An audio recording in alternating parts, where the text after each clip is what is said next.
Assalamualaikum warahmatullahi wabarakatuh. Di video kali ini saya akan membahas terkait database relasional yang mencakup beberapa pembahasan, yaitu untuk pembahasan yang pertama, mari kita jelaskan pentingnya dan keuntungan database, dan juga perbedaan sistem database dan sistem warisan berbasis file. Pentingnya dan keuntungan database. Yang pertama ada keamanan data. Database memiliki mekanisme kontrol akses yang lebih ketat dibandingkan penyimpanan berbasis file biasa. Dan yang kedua ada kemudahan akses.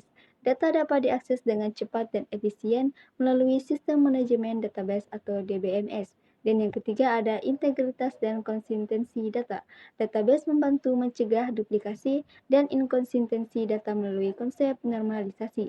Dan yang keempat ada efisiensi dalam penyimpanan dan pengelolaan data dengan indeks dan struktur tabel yang sistematis, pencarian dan pengambilan data menjadi lebih cepat.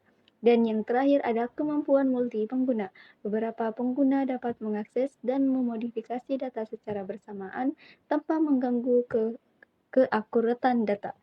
Perbedaan sistem database dan sistem warisan berbasis file.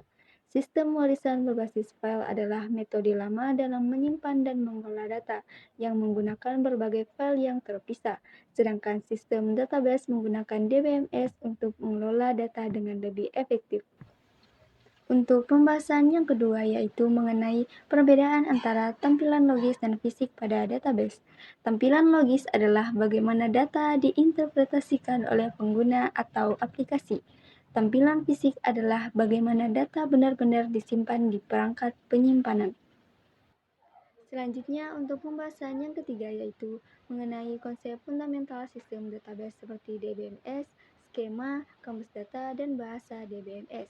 Database adalah sistem yang digunakan untuk menyimpan, mengelola, dan mengambil data dengan cara yang efisien. Dalam sistem database terdapat beberapa konsep utama yang penting untuk dipahami. Yang pertama ada DBMS. DBMS adalah perangkat lunak yang digunakan untuk mengelola database. Adapun fungsi utama DBMS yaitu penyimpanan dan pengambilan data, memungkinkan akses data dengan cepat dan efisien, keamanan dan kontrol akses, menyediakan mekanisme autentikasi dan izin akses, manajemen integritas data, menghindari duplikasi dan memastikan konsistensi data, dukungan multi pengguna, memungkinkan banyak pengguna untuk bekerja dengan database secara bersamaan. Yang kedua ada skema database. Skema adalah struktur logis dari database yang mencakup tabel, relasi, dan batasan data. Skema dapat dibagi menjadi beberapa tingkatan. Skema konseptual menyajikan desain database secara menyeluruh tanpa detail teknis. Skema logis menunjukkan bagaimana data diorganisasikan dalam bentuk tabel dan hubungan antar tabel. Skema fisik menjelaskan bagaimana data disimpan dalam media penyimpanan komputer. Dan yang ketiga ada kamus data. Kamus data adalah kumpulan metadata yang berisi informasi tentang struktur data dalam database. Fungsi utama kamus data meliputi mendefinisikan elemen-elemen dalam database seperti tabel, kolom, tipe data, dan relasi antar tabel, mempermudah pengelolaan dan pemeliharaan database dengan menyediakan dokumentasi terstruktur, meningkatkan integritas data dengan memastikan aturan dan batasan yang telah ditetapkan. Dan yang keempat ada bahasa DBMS. Bahasa DBMS digunakan untuk berinteraksi dengan database.